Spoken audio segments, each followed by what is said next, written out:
Good afternoon, everyone, and thank you for joining us today for this special presentation of the 3 CEOs speaker panel, brought to you by the BCIT Alumni Association. My name is Elena Romero, past president of the Alumni Association and proud graduate of the BCIT Human Resource Management Diploma of 2010. Seems like just last year.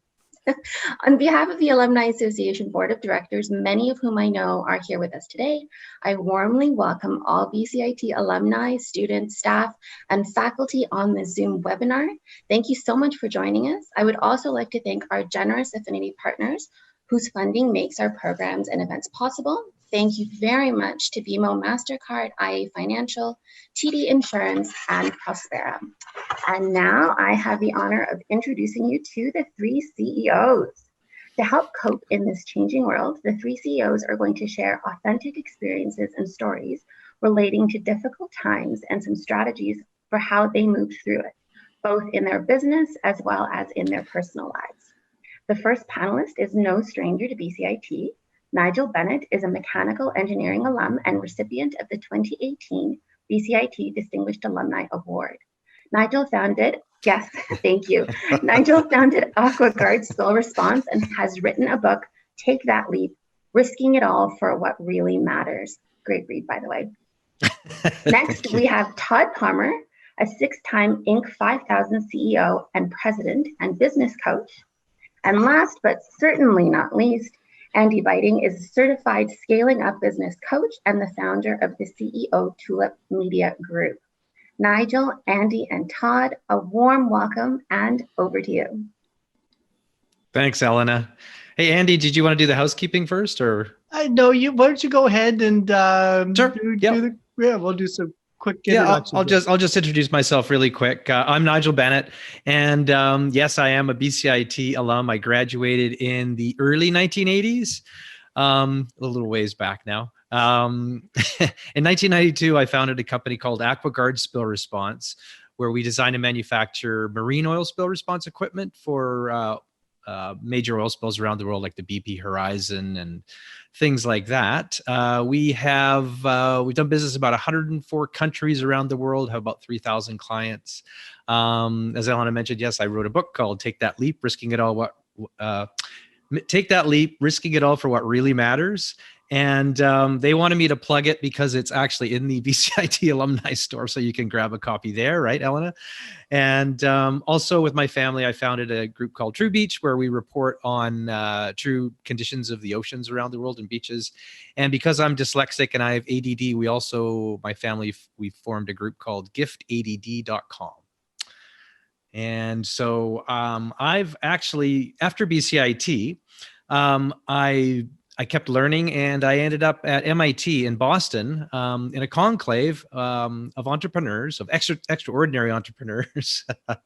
And one of those extraordinary entrepreneurs is Todd Palmer, and he is up next. Todd.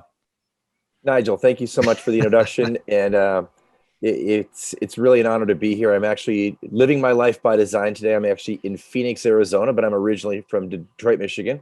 I'm the retired president of Diversified Industrial Staffing, the 6-time Inc. 5000 company. I've now pivoted my career, pivoted my life, pivoted my purpose and passion for help me, like Nigel says, to focus on really what matters most. And for me, that's 2 words. It took me 2 years working with Simon Sinek to figure out my 2 words, which are improved lives. And I'm coaching and helping entrepreneurs, just like maybe some of you today, who are getting stuck. I help you get unstuck. And I've been really blessed to be associated with Andy Buyting, who over the years, numerous times, has helped me get unstuck. And I'd like to turn over to Andy of Tulip Media. Sure. Thanks, Todd. So Andy Buyting, I am a husband. I'm a father of 2 kids and 3 crazy dogs. Like Elena was saying, I'm a certified scaling up business coach. I also do some real estate and president of and founder of Tulip Media Group. And we do digital and print marketing for clients all over. Now, just a few quick housekeeping items. As we go through today, we are recording this, by the way, so it is going to be shared out. But everyone here, we are all going to be sharing some very personal and some very personal, vulnerable stories. That's what we want to do here. And we are open for questions. We're going to have time at the end for questions. And if you have any questions, we'll be talking for about 40 minutes, and then we'll jump into the Q&A portion. If you have questions, what we do ask you to do is just to, in the chat function, it's easier because then everybody can see it, is make sure you chat out, do all panelists and attendees, make sure it goes to everyone, and you can put your questions there. But to get started for today, what I'd like to do is I'd actually like to ask everyone just a 1-word or 2-word phrase in the chat function. I'll give you 20 seconds. Put 1 or 2-word phrase of how you're feeling today, how you're feeling about today and today's session. So I'll just give everybody a moment to do that. Grateful. Great.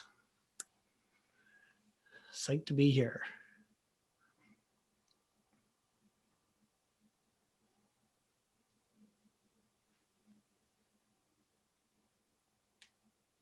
That's awesome.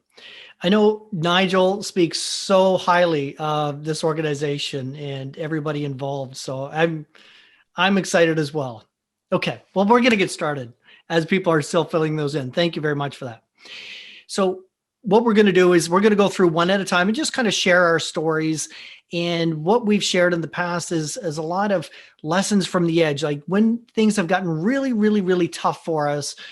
And what were the key lessons that we learned during those periods?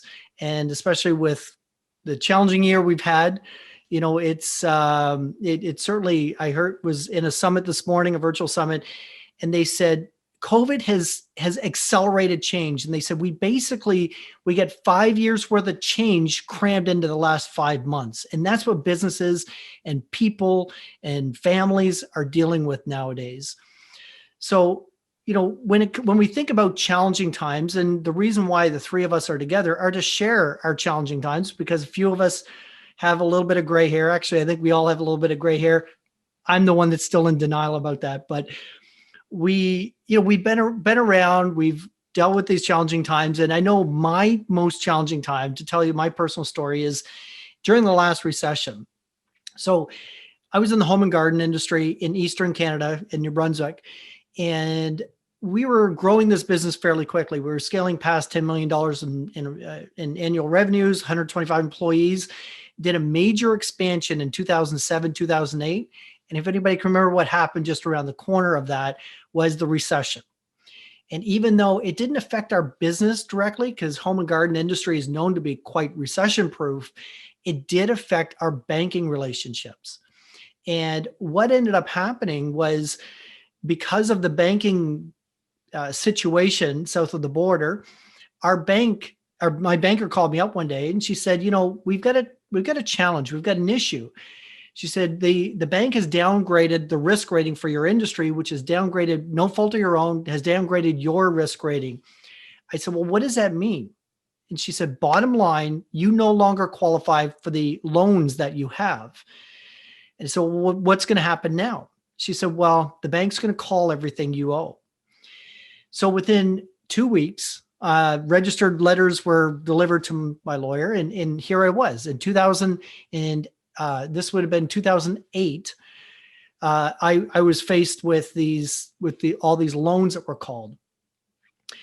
I got the team together, and like every entrepreneur, we came up with a game plan. We're just going to work our tails off and make this work out. We started running faster than we ever did. We were on this, it felt like a 1.5 year long sprint that never ended, no breaks in there. And we were doing these real estate deals, we were selling some real estate, doing some lease backs, doing all kinds of things to try to stay ahead of this. And in the end, I remember after about a year and some change, 1.5 years dealing with this, that's when we decided that, what, we're not going to outrun this thing, and we have to face it. And the way I put it to my team is that, it's like we've been running, we're trying to outrun this Pitbull. And, this Pitbull, we're not outrunning it. In fact, it's gaining on us. So what we're going to do is we're going to stop in our tracks. We're going to turn around. We're going to face this thing. And at the time, I remember it was the whole team. I got everybody together in one town, in one room and explained what we were doing. And I said, here's 3 different scenarios.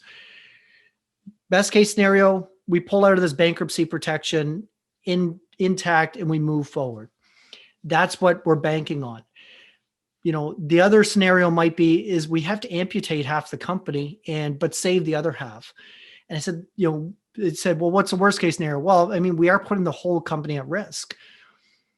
And we went through this bankruptcy protection. It took about 3 months, 2 or 3 months, and we were unsuccessful at the end. And I remember getting together with my lawyers, the bank's lawyers, my trustee, or my trustee, their receivers. And and we explained to them that we were not successful and that they could basically act on. We had this big expansion. We built a brand new development, and they could take that, and that we would have an offer on the original business by the end of the week. So within 2 days later, they walked into the other business and closed it down. We expected that. The real surprise came when I put together enough money to pay them out 100%, 100 cents on the dollar for what was owed on the original operations. And I get a call the following Tuesday. They said they'd consider it. Get a call the following Tuesday morning at 8:00 in the morning. And they said, we're walking in at 8:30. If you want to tell your staff now, we're going to give you a little bit of a notice, but we're walking in at 8:30 and we're closing down your business. I was devastated. I was completely devastated. I told everyone I was a complete wreck. I remember my father, this was a family business I had taken over. So my father was there at the time, and I explained to him what had happened. He just said, you know what? Okay, this is a business he had started many years before. And he just happened to be there that morning. He said, okay, I'm leaving. And he never ever walked out back on that property again. But I got the staff together, explained what had happened. And it was a really, really, really tough day. It was a really hard day. And what the bank's rationale was they believed they could liquidate the assets there for more than what was owed, so that could help with the cross guarantees, what might be short in the other location. So that was the rationale. And that's what started a very difficult road for me personally rebuilding. And, it was the lowest day. There were 2 lowest days. So one was when they did the liquidation sales in that original Fredericton location. That was really tough. That day, I just worked in the backyard with my then 4-year-old daughter, and we just worked away at building up a playground set. And my wife came out and asked me, how are you doing? And I was so silent, didn't want to go near the place, didn't want to do anything. I had heard that in the liquidation sales, it seemed like the whole city showed up to get a good deal, right? I said, what it feels like, I said, this is something I grew up with, this business I grew up with. It's like your best friend died. And this is what captured the way I felt. It's like my best friend died, and the whole town showed up for the reading of the will to see what they could get out of the death. That's what it felt like. It was really tough. It was right around that time, I called up a longtime mentor of mine, and I said, Bob, can we get together for coffee? And I'll never forget what he said. He said, Andy, you're an entrepreneur. And he said, that means you have the most secure job in the world. I said, well, I certainly didn't feel that way at the moment. He said, no, when you think about it, the definition of an entrepreneur is you will figure it out. You'll find a way to put one foot in front of the next, and you will figure this out. You will make it work. And that kind of gave me a lot of confidence to at least move forward. And, that was something that always stuck with me, is that as an entrepreneur, it's the most secure job in the world. And I found that fascinating. The other interesting thing that happened to me that day was when I hit one of my lowest points is I walked out, was at a Tim Hortons for us Canadians, of course, walked out, and I was in such a rush, I parked illegally. And I came out, and there's a boot on my car. And yes, Todd, in Canada, we pronounce it boot. But there's a boot on my car. So I call up the number to get this boot removed.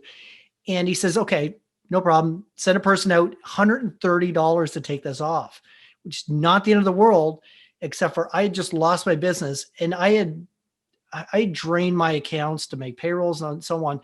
I had $195 in my personal account, a 4-year-old and a 1-year-old at home, a mortgage to pay, $195 in my bank account. And this guy needed $130 to take the boot off the car. So that was definitely the lowest point. But from there, that what Bob said, an entrepreneur's most secure job in the world, always stuck with me. And I got up and I just started going at it. I started putting one foot in front of another, started doing different things. Now, fast forward 10 years later, 10 years or more later, I'm doing scaling up coaching. I've got real estate investments. I'm doing tool of media. So there's 3 streams of income, a lot more secure than I used to be. And it taught me a lot about resilience and moving forward. And, one of the things that always sticks with me as well is it was right around that time. Actually, Jim Collins wrote a book called Great by Choice. And he has a chapter in there, a section in there, he talks about return on luck. And what was interesting is that when he was studying companies and looking at their return on luck, he was saying there's some companies or some companies, some organizations that have consistent return on luck. And the fascinating thing is that it didn't matter if it was good luck or bad luck. And in fact, it was about 50-50, 49-51% of the time. The companies that had return on luck, it was because of good luck. And the other 50% roughly was because of bad luck. And what the difference was the companies that had consistent return on luck are the ones that regularly raise their head above raise their head above the operations, look at the situation, take the time to think strategically on where their industry is going, where their market's going, where the consumer base is going, and position their company where they need to be. And I would argue that the same thing is true for individuals. You've got to have a life by design. You've got to have you've got to have a plan for your life. And once in a while, you need to back up and work on your life as opposed to in it. Just like you have to work on your business instead of in it all the time. And that return on luck, when I look at my experience, Bob told me that day at Tim Hortons, he said, the way I say it, the way I look at it is that you were incredibly good at, you were a very good business person in a really bad industry. He said, why don't you take this opportunity? And he called it an opportunity, not a bankruptcy, but take this opportunity to become really good in a good industry. Reinvent your life with what you know now. The world is not the same as when your father started that business a few decades beforehand. Become very good, become very effective in a good industry. And I honestly believe I got return on luck. In that case, it was very bad luck, but I got return on luck in that whole situation. And I truly believe I'm much further ahead now than it would have been had I kept that business. And even during COVID now, working with scaling up clients, it's fascinating. It's amazing to me that when this all hit, I have one client out west, they have operations in Vancouver, actually, that they had to do a massive layoff across the country. They were unsure, their job volume, they're in the staffing industry, their job volume was down 95% overnight. But it's amazing when you work on your business, when you work on the direction you're going, how they've been able to pivot. And every single one of my clients have had great return on this bad luck. That is COVID and his 2020. And you just need to be smart enough. You need to raise your head above the bow, look at the landscape and make plans and move accordingly. And I have a ton of stories, but you really do. You need the courage to blow up what's good, to destroy what's good in the pursuit of what's great. And now more than ever, you may need to change your ways. You may need to change your plan, and you may need to pivot so that you can create something great. And if there is one person on this call today that knows how to turn something very, very difficult and very challenging into something great, that is Mr. Todd Palmer. And I'm going to pass it over to my esteemed colleague in South Canada. Yes, Detroit is the home of South Canada, and anybody who loves Journey and Don't Stop Believing, I know it's Andy's favorite song. I just want to be clear. There is no South Detroit in Detroit. So now that we've cleared up that myth, what I love about Andy's story is he talks about having bad luck thrust down upon him through no fault of his own. And I wish I was as lucky and as smart as Andy, while I may be, at least as semi-good looking as he is, with that awesome jacket. I decided to go with the bright salmon today to represent my Pueblo environment here. I'll tell all of you that the bad luck I had was bad luck I did. Bad luck I created based upon decisions I made as a leader. So all of my mistakes were done by me. And while it's something I didn't talk about for many, many years, what I've learned is my mess has become my message. My imposter syndrome, my itty bitty shitty committee that had me paralyzed for years as an entrepreneur is now how I help my clients get unstuck. And often the story I tell them is I'm about 10 years into being an entrepreneur. I started a staffing company, Diversified Industrial Staffing in the Detroit metro market. And we were doing that really clever thing that most entrepreneurs do. We were trying to be all things to all people all the time in all categories of staffing. That's a really great model until it doesn't work. And when your Kelly Services and Manpower are your big competitors and they can do things at very low margins, and we needed margins to make money, it did not work. So 9 years into the business, it's 2006, fourth quarter of 2006, just the beginning. And I am paralyzed by fear and self-doubt. I am doing a really good job of kicking my own butt because I was $600,000 in debt. So I had 600,000 reasons to beat myself like a rented mule across the plains. And I was really good at it. I was better at it than anybody else could be. And I thought that was the way to get myself motivated. That was the way to get myself working towards getting unstuck. And what I had to learn and realize is that actions create motivations. Motivations don't create actions. And I was having massive bouts of inaction. I'm $600,000 in debt. I'm about 2 months from losing my house. My son and I was a single parent at the time, were threatened with near eviction. The bank was going to take our home. He and I were going to be homeless. And I wasn't going into work. I wasn't going in and dealing with my staff. As Nigel may tell you about, I kind of had my own version of the doorknob effect. And the doorknob effect was so paralyzing that I wasn't telling anybody how bad it was because I thought if I just pretend it's not happening, it's not going to go away. But as Andy has told us already, the banks don't look at it that way. It's amazing how they focus on the things that we as entrepreneurs sometimes don't want to deal with, which is our brutal reality, which going back to Jim Collins' great book, Good to Great and the Stockdale Paradox. And we have to deal with our brutal reality. My brutal reality was I was going to lose everything. So I did something that I was really, really bad at.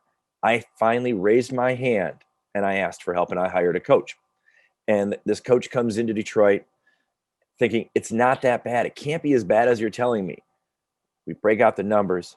He's like, oh my God, it's worse than I ever thought it was possible. How are you still here? Not the message I wanted to hear. He was like, how did you get here? Let's get this thing cleaned up. I think we can maybe salvage this thing. We get through. He's like, I'm not really sure we should salvage this thing. I think that you should strongly consider filing for bankruptcy and discharging all the debt. And I thought about it. And I couldn't do it. I couldn't do it because I was a single dad. And I had always told my son, going back to core values as a human being, core values as a parent, which then permeated through the organization eventually, is we don't quit. And I didn't do everything I needed to do. I didn't own my mistakes. I leaned away from the uncomfortable versus into that uncomfortable to get through to that other side. And so I told my coach, I said, I can't do it. He was like, well, we've got to make some changes on your staff. I said, that I can do. And we broke down what was going on. He's like, my gosh, you have like a massive breach of trust. You trust nobody here. And that's a real problem. I said, I think I have a solution for that. I'm going to fire them all and I'm going to start over. Talked to him about this 2 years ago. This happened in 2006. He's like, I can't believe you did that. I thought you had lost your mind. What I had to learn was that I had to take massive responsibility and I had to bring massive curiosity to that responsibility. And I thought, how do I get out of this problem? And that's one of the first lessons I really learned is this is a solvable situation potentially. And if I don't, I can always go back to bankruptcy. And one of the first things I took a look at was I needed to remove expectations of the world, expectations of me as the leader, expectations of the marketplace. What I had to focus on is what is my intention? My intention is to get out of debt. My intention is to somehow hook or crook pay this off. So what intention does for most of us is it opens up our creative juices. We start looking at the world differently. Expectation is win-lose. Either it happened or it didn't. intention is I'm going to try this. I'm going to see where it's going to go. Tried a lot of things. Again, I had plenty of time and no money. So I was able to do lots of different creative things. And it started finding some slow things. Boom. We're digging out of it. Then the recession hits.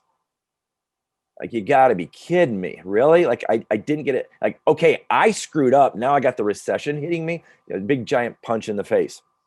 I'm starting to bring on new people. I changed my intention around how to hire people. I used to only hire people with strong backgrounds in recruiting and staffing. I said, you know what? I can teach somebody to be a great recruiter. I can't teach somebody to be a great human being. I want to hire great humans. I want to hire for their DNA, not for their resume. And as we're going through this recession, these DNA resume people were very open-minded. They were hired to tie into the core values of the organization, tie into the core values of me as the leader. I started to deal with my imposter syndrome, a itty-bitty negative committee beating me up on a daily basis. My coach and I are talking on a daily basis some days. Some days I just send him 5 positive things I did today, because he knew that I was going to BS him and I wasn't getting out of bed and I wasn't going to go in and deal with stuff. Started working through that. So all these little things, all these little actions in the face of really almost insurmountable odds started creating opportunity, started creating challenges for the team, challenges for me. And we were digging through it. We're placing general labor staffing. Well, anybody can do that.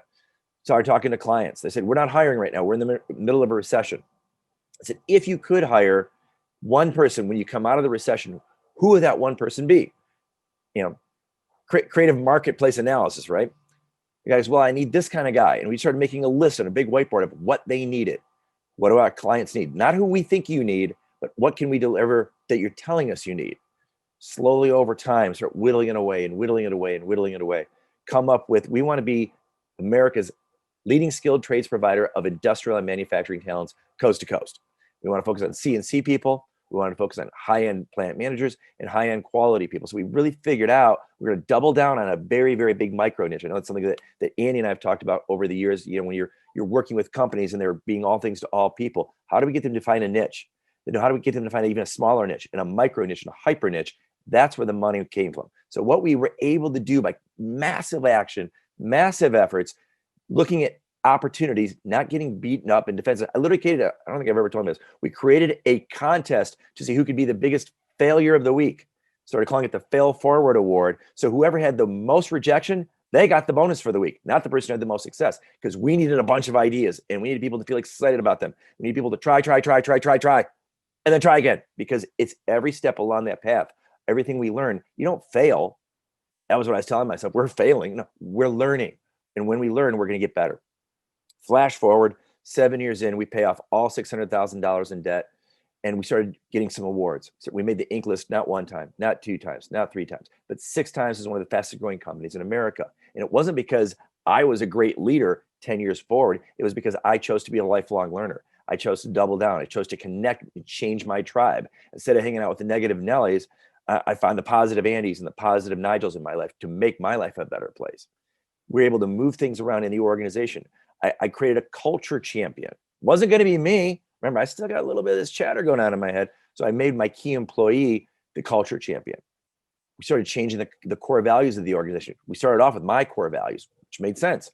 I was the only employee. Remember, I fired everybody. So it's pretty easy to do a core value analysis. What do I like? I like this. I like this. I like it the world. Pivot. 15 years in, change all the core values of the organization to represent everybody on the team. And just the momentum starts spinning forward. Fast forward. Now we are here in the time of COVID. I've retired. I've got 6 stages to book. I'm going to go out and talk to companies, talk to entrepreneurs, talk to leaders, promote my next book, do all the kind of things I'm dreaming of. I'm going to go see the world. Within 2 weeks, 6 stages cancel, 3 countries. All of a sudden, I have massive amount of time on my hand again for the first time in a long time. I'm not going to lie to you. I had a pity party for about 2 days. I'm like, here we go again. I screwed up. I should have known COVID was coming. Yes, I said that out loud. Quickly doubled down and went back to the 2 words that matter to me most. How can I improve lives? Just about that same time, I'm talking to these fine gentlemen about doing a tour, speaking on stage, helping people out. Someone says, why don't we just go online and do it? Okay, we can do that. Let's double down on what's important to us. And now Andy says, we should start telling tales from the edge stories, because a lot of people need us right now. Between this group and with all the other groups I'm part of, Within 90 days, I spoke with over 120 entrepreneurs who were stuck, who were paralyzed by fear and self-doubt. And we were able to help them through the work of these great guys and the stuff I was doing to get them unstuck. I had one person who literally got on the call with me after seeing us in an environment like this. She goes, I don't know why I'm even here, because I'm filing bankruptcy tomorrow. I'm $3 million in debt. I'm just done. But I booked the call with you. I didn't want to be rude. Surprisingly, she was Canadian, so why? She's not going to be rude. She's on the call, says to me, I'm just done with this whole thing. Let's approach that with massive curiosity. Tell me why. Because I don't have any money. You're telling me you don't have any money. Andy's $130 boot issue came to my mind. You don't have any money. 90 minutes later, we were able to figure out where her money was. We freed up $5 million in capital, and she's still in business today. She was literally going to go file bankruptcy the next day. So that's the power of getting unstuck. That's the power of massive curiosity. That's the ability for all of us to come together as a community and help one another out like we're doing today. And I know that, I wouldn't be here if it wasn't for your distinguished alumni, the amazing, the talented, and I've actually seen Nigel dance, one of the best dancers I know. And he's got some great stories. I'm going to kind of preface it out there. I hope he tells the story about the doorknob effect. And I hope he tells us about his wonderful family who he's seen the world with, because Nigel Bennett decided to double down on himself and create a life by design. So I want to turn this over to my good friend, Nigel. Wow. Thanks, Todd. I really appreciate that. I just have to add a little bit more to what you were saying there about giving back to the community. Todd, Andy, and I, about a year ago, we came up with this little idea that, because I'm an elder, they're getting close to being an elder, is that it's really become our duty to start giving back and sharing whatever wisdom we know with younger generations. So we started this 3 CEOs group, and we were going to go talk all over North America, but then COVID hit. And like Todd said, we decided to do it online. And it's just been a riot. But it's also been really heartwarming when we were doing some seminars. We did one for the Entrepreneurs Organization in Winnipeg, and I had a message afterwards, and I just shared a little story, and the lady that came back to me said that she was actually going through that same issue that I was talking about, and she was in tears, and it was really quite something. So Todd, Andy, and I really, really honestly believe that it's our duty as elders now is to help give back to our community, and for myself, the BCIT community, the BCIT alumni community. And I did graduate from BCIT in the early 80s. A bunch of you may know that I did get kicked out after the first 6 months, like a lot of people do, because it's a tough program. And I just couldn't allow myself to be kicked out. I had ADD and I was dyslexic, which I found out many years later. And I went into my dean's office and I begged him. I said, Dean, you can't kick me out. I have to come back into this program. And he said, I make you a deal.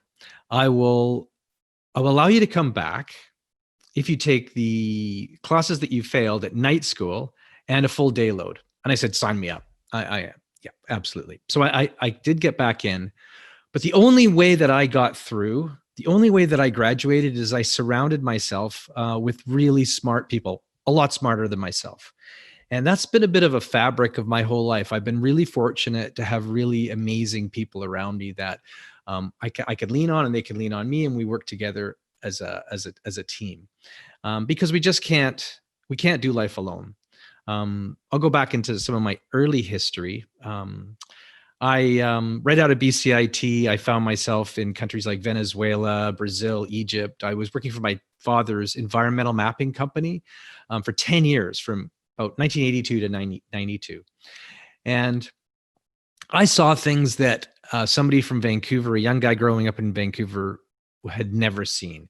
I saw so much environmental degradation. I was in Venezuela. I saw pipelines in Lake Maracaibo just broken and oil flowing all over the lake. We were shot up by the FARC guerrillas on the Colombia Venezuela border in a helicopter.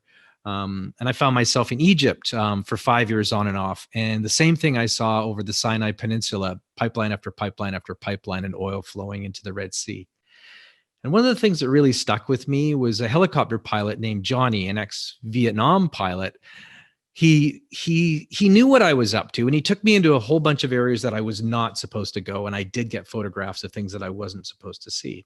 And he said to me, he said, Nigel, I know why you're here and I know what you're doing. And I know there's certain areas that I'm allowed to take you in, but the pictures that you got from those other areas, please take them and show the world. And he said, I know what you're doing, but I really don't think that you can make a difference. I don't think that you can make a difference. And as a young guy, that shocked me. I thought, well, I'm young and I'm full of vim and vigor, and I'm going to change the world. So that really, really resonated with me. Our contract in Egypt ended after about 5 years. Unfortunately, we ran into a bit of trouble there. My father was arrested and thrown in prison in Egypt. And it's all in my book, all the details. But I had to escape out of the country to help him get out of prison. He was held for about 6 months. I got back to Vancouver and I realized that my father and my ethics really clashed. That's all I'm going to say.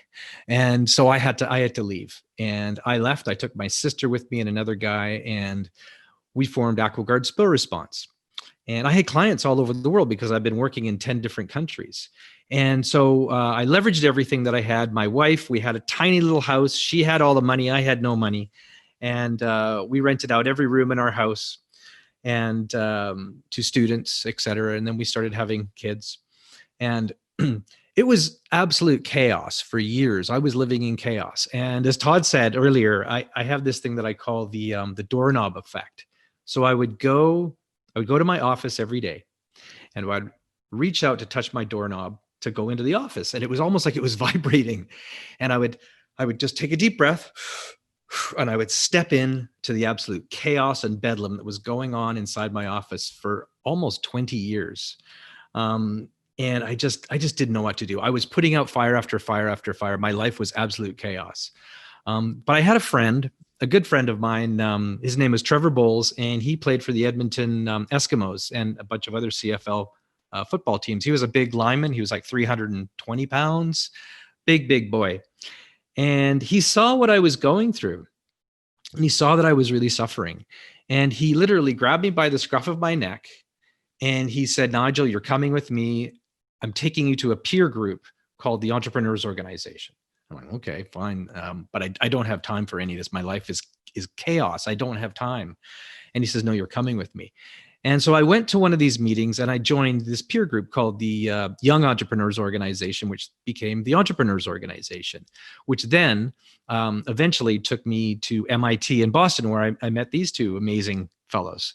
And I was accepted to this Entrepreneurs Masters program at MIT, and I just felt that I didn't belong. I felt like what Todd was saying, the itty bitty shitty committee in your head saying you don't belong, you're not good enough, you really don't belong here. And I was driving up the driveway to this facility at MIT, and I almost thought I was going to throw up.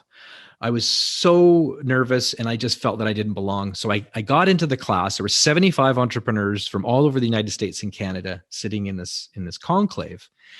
And I sat at the very back. And I was hiding.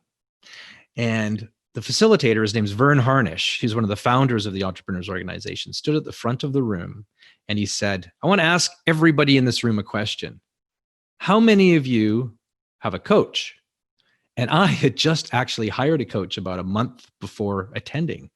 So I put my hand up and I said, yeah, all these people, everybody has a coach. All these people are smart. And he said, only 3 of you? Only 3 of you out of 75 have a coach. He said, let me tell you something. Every successful human, every successful business person has one or multiple coaches. And I was absolutely blown away. And the first session that I had with my coach, he asked me, he said, Nigel, if somebody was to offer you something for your business, like what would it be? Name an amount. And I said, $1. And he looked at me and he said, $1? Yeah. Are you feeling okay? I said, yeah, $1. I want my freedom back. I want my life back. I want to be able to do things with my wife and my kids that I did before. I work. And I'm always working. I will give it away for $1. And he said to me, he said, okay, that's actually not acceptable. So what we did is we set up what we called a one-page plan. We drew everything all out. We drew out my life by design. We designed the life that I wanted to live, not what somebody else wanted me to be, but what I wanted. And this page had asteroids on it, had large asteroids and little asteroids. And what we did is we started knocking off the little asteroids one at a time, these things that I had to take care of. And then we would hit the big ones. And over time, I created what I call a life rhythm, not a life balance. A life balance, you have to give something up for the other. I found that for me, it was a life rhythm. You got to get into a rhythm and a dance. And once you get into that sweet spot, everything starts happening a lot quicker. And it's an incredible place to be. And my coach would hold me accountable for all of these things that I had on my list. It even got to the point where if I hadn't completed something, he said, okay, next week I'm going to check in with you. If you've not done what you said you wanted to do, and you dreamed about this, he says, I'm taking your car keys. So I'd give him my car keys and he would give them back to me because I would take care of the task that I was supposed to do. So I created this routine and this rhythm over years. And in 2012, with his help, I was able to set my business up to run without me. And I was able to take a year off, and I traveled the world with my family to about 17 different countries. And it was the most liberating thing that I'd ever been able to do. And the only reason that I was able to do that was because I joined a peer group. And inside that peer group, I also had my coach help me design my life the way that I want it and hold me accountable. And I sessions like this are amazing. I love sharing whatever I've learned. But I really find that, we all go to these Zoom calls. We all we go to conferences when we can, but we come home and then our life just carries on. For me, what I've tried to do is I take the top 3 points and apply them to my life. And like all the things that Todd and Andy have been talking about, there's these little nuggets that we apply to our life. So I think it's just really important. And that's the only reason that I'm standing here talking to you now, is because I've been able to take all these little nuggets over the years, over 20 years, and apply them to create a life that I wanted and not a life that somebody else wanted. So 2 takeaways for me for my life. If you ask me what are some of the most impactful things that I've been able to apply to my life, and the one thing would be joining a peer group, which was the Entrepreneurs Organization, but then it also evolved into the Entrepreneurs Masters program. We call it Gathering of Titans at MIT. And there's various other ones. And I'm now 58. But for the past 25 years, I've been involved in some sort of peer group. One would evolve into the next, and I'm always learning whatever's the newest stuff that's out there. And that's what's really kept me on my toes. And the only way that I've been able to apply this stuff is I had a really good coach hold me accountable. So those are a couple of little things. One other little thing, which is actually really important to me, is that because I was living in chaos for so many years, my football friend said to me, he saw me traveling so much, and I had 3 little tiny kids. And he said, Nigel, you never spend time with your family because you're always in business crisis. He said, no business crisis is worth losing your family over. So I was able to reshape my life, and I really listened to what he said. So from that day forward, I made sure that I was at every one of my kids' hockey games, soccer games, skating lessons, et cetera, et cetera. And now they're in their mid-20s, and we're the best friends, and I have a great, amazing family. And so thanks so much for allowing me to share today. So why don't we open it up Andy. to everyone? Does anyone have any questions for anyone on the call today? Well, you can put them in the chat function or in the Q&A if you want. It's up to you. While we're waiting for them, you're so candid open about your... Good.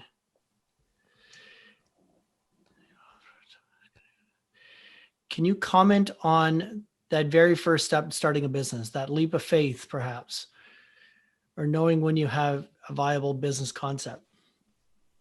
Todd, do you want to answer that one? Yeah. So for me, the first step for me to start my own business was to realize that I was a terrible employee. And if I continued down that path, I would eventually become unemployable because I had a lot of ideas. And where I worked, ideas were not encouraged. So that for me was like the biggest driver. And the second driver was, as I mentioned, I was a single parent to my son, Tyler. And it was very, very important to me that I had that freedom and flexibility that millennials now talk about so much in my work schedule. So I was happy to work the hard hours, but I couldn't travel and I couldn't do other things because I was raising my son, and his needs were the most important needs, like Nigel talks about family. And that was another driver. So my drivers necessarily weren't the best business concept. So what I would say, though, if someone has the idea and is interested in getting into business, test your business concept through multiple channels. Ultimately, we need to figure out, it's not about the revenue, it's about the margin. So if it can make money and take care of you, your family, and your employees, great. If it can't, let's try to figure out why. And I think ultimately a lot of entrepreneurs need to recognize and realize that the one of the greatest joys and gifts about being an entrepreneur is that opportunity for servant leadership and servants to your employees and service to your clients. So you may have the analogy I use is, I'm in Phoenix, Arizona. Tons of Mexican restaurants on here, but they probably don't need another one. So unless you have a really unique Mexican restaurant, probably should look at opening another restaurant, a different type of restaurant to provide that service to your community. And the person says, well, I only want to have a Mexican restaurant in Phoenix, Arizona, in this area, and there's 17 others. Their chances of succeeding are probably pretty small. If they say, I want to create a great dining experience, I want to create a great community bar where people can come and gather and enjoy each other's company, and oh, by the way, I'm going to serve a couple of different types of food, that restaurant is going to have a much bigger chance of being successful versus being very stubborn and only seeing it one way. Yeah, and I would just really quickly add, there's a lot of talk about, do what you love and the rest will work out. I believe that's half true. You have to enjoy the industry. You have to enjoy the business you're in, because no matter what business you go into, there's going to be really, really hard days. It's not going to be fun every day. And it's going to be periods of time where it's going to be grueling and really tough. And if you don't love it, if you don't love what you're doing or connected with the mission, you're not going to stick with it. But that's one half of it. It also has to be something that adds value. I read a book last summer and it always stuck with me, is that, I'm going to be a world traveler and a blogger. Well, that's great. But how do you monetize that? If that's your passion, that's great. But how do you monetize that? Or how do you design a business where you are adding value that people are willing to pay you for? So you got to keep that in mind. You got to be passionate. It needs to add value so you can charge money for it. Yeah, for me, it was because I was in an environmental space and I was doing mapping around the world, and I spent 10 years traveling. I had clients asking me, we need equipment. Your consulting's fine, but we need equipment. So I came back, and then I had another BCIT fellow, one of my classmates, and he had a bucket and he had a brush and he had this thing and he made this little oil skimmer, and we launched that out. And it was because I'd had a little taste I've had a taste of what people needed, and they were coming to me asking me for a solution. So that's how we really started the whole thing. Yeah. There's another question here is, how do you decide on a coach, and what does this process look like? I'll go to Nigel for this one, because you talk about your coach. I originally the very first coach that I had was from the what do they call it now? Business Development Bank of Canada. Is that what they call it? BDC. I think they still have a program where you could hire a coach or hire people out of there, and they cover 50% of the cost. That's what they used to have. So when I was looking at breaking off of my father's company, they came knocking on the door, and I did a whole analysis of our company. So I hired them from there. And then it evolved into this other coach, Kevin Lawrence, which I've had for probably 15 to 17 years, since the mid 90s. Yeah. Mm-hmm. Yeah. I think if you're hiring a coach, you've got to have somebody who's, who's been there and done it. I'm a big believer in hiring. If you want a business coach, hire someone who's been in business, for one thing. Yeah. But you need to click. You need to click with the personality. That's so key. That's so important. Don't just hire a coach because you think that he or she is the best person. You've got to click with them, because they're like a personal trainer. They will be with you for a long time if they're successful and you're successful. So yeah. You've got to click with them. And I also, because I've had several coaches over the years and coaching now other businesses, but I look for somebody who is not afraid to hold me accountable, because nobody else holds me accountable. Well, these guys do, but it's so different when you're paying someone to hold you accountable. Then you know that they're going to be there every Friday morning, 9 a.m., and I've got to give an update. And, somebody who's not afraid to hold you accountable, because if you're the entrepreneur, you're not getting that accountability from anywhere else. I think to pick up on what Andy's saying, also when you're vetting a coach, it's some good questions to ask them are give me some client testimonials. What have you done for others? Because a lot of people who are in the coaching space have never done what Angie, Nigel, and I have done of actually running a business. They get very prescriptive, but we can actually talk about real world experiences as people who have, people say, I'm going to miss payroll. Well, someone who's prescriptive, like, well, I read in this book, you can possibly do that. Well, if Andy were to call me and he was my coaching client, I'm like, okay, when I almost didn't make payroll, here's the 7 things I did. Here's how I scrambled to get cash because I wasn't going to miss payroll. So I think to Andy's point, it's been there, done that, survived that. What is their record with clients, and will they give you client testimonial information? And like Andy said, it's a chemistry fit. I coach very differently than Andy coaches. I probably coach very differently than Kevin Lawrence coaches, but we're all successful in how we do it. But it is very much a style fit. I want to help people get unstuck. I want to help people achieve their life by design. So I hold them accountable, like Andy's coach did, to what do you want? And if you don't know what you want, how am I going to hold you accountable to it? You have the power to change our dynamic anytime you want, if you want to change what you want. But until you tell me to not hold you accountable to what you want, and I'm an advocate often for their dreams, their hopes and desires that they can't achieve on their own. So I think it comes down to everything they said. And ultimately, will this person go to war with you? Will they be in the foxhole with you on your toughest days? There's a few questions around groups. Is there a good group to join here in Vancouver or other? There's 2 questions around that. I would highly recommend. We all met because we were all part of Entrepreneurs Organization. That's a worldwide organization. That's one that I highly recommend. They have a minimum level of business that you need to have, but if you don't qualify for EO, look at EO Accelerator. It's meant for smaller businesses looking to transition into the EO status. So Entrepreneurs Organization, EO Accelerator for smaller businesses. For larger ones, go with YPO, Young Presidents Organization. In Canada, there's Tech Canada. There's also one based in Vancouver called the McKay CEO Forum Group. Yeah, I for currently belong to CEOs. that one as well. Nancy McKay's. So those are all really good peer groups for business owners, leaders, around the world. Here's a good question for you, Nigel. How to drive profits with corporate, authentic, and genuine social responsibility. I think you've done that better than anyone. Wow. Wow. Yeah. It's interesting. I'd say back in 2010, we had a major shift in our business and my personal life where we really wanted to start giving back heavily. And so we would take our staff to Mexico to help build homes for the homeless. I'd taken my family so many times. We chisel out a bit of profits every year to go to give to charities. And on a personal note, my family and I are involved in many, many causes around the world. And it's the one thing that I truly believe that, giving as a check is great.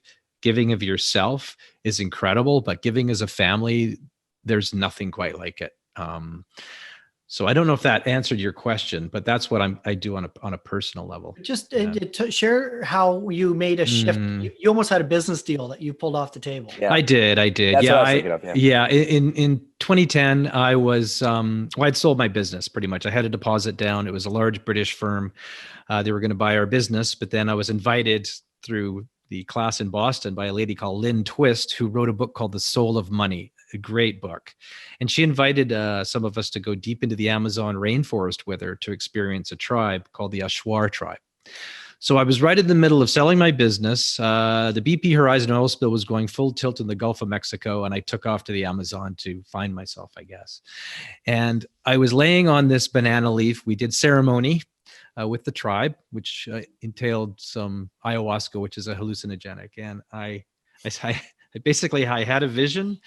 And the vision basically told me not to sell my business and to take my business off the table and leverage my platform and my business to do good in the world.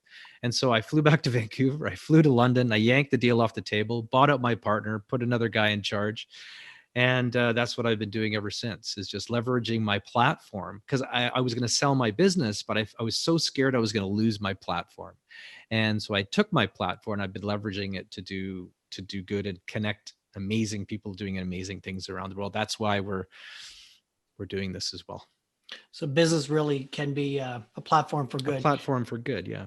Now, Elena, I know you want to do a few closing remarks. I'm watching the time. We're 3 minutes to the top of the hour, and we do pride ourselves on ending on time as well as starting on time. Absolutely. Yeah, thank you so much, Nigel, Andy, Todd, on behalf of the Alumni Association and everyone here today. I really thank you for that engaging talk.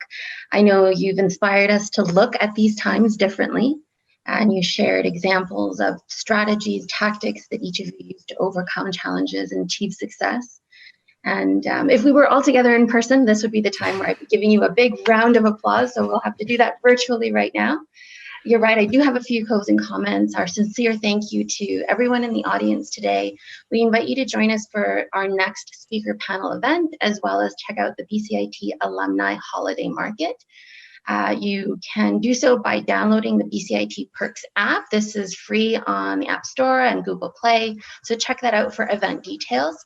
All of today's attendees will receive an email with a link to an event survey. Please be sure to fill that out and be entered for a draw to win 2 MasterCard gift cards. Once again, a huge thank you to our affinity partners, BMO, IA Financial, Prospera, and TD Insurance. It was my pleasure being your MC today. Please keep in touch with the BCIT Alumni Association. Check us out at bcit.ca/alumni. Thank you all to everybody. Have a great afternoon. And just before everybody jumps off, I do want to repeat what we did at the beginning. So one quick phrase from the attendees, for everybody attending. How do you feel now? So if you could put that in there. And in the meantime, if anybody does want to, if you know of a group that we could help, we do this for free. So this is our way of giving back. So if you know of anybody, please go to, it's just the number 3ceos.com. And you can also get our contact information there if you want to reach out to any one of us for any questions. You know, we're here, we want to help, and please, help us spread the word as well. I like that comment there. I'm going to start my business. I love it. I absolutely love it. That's great. Report back to us in 5 years. That's awesome. Thanks. Thanks, everyone. Thank you very much. Thank you so much, everyone.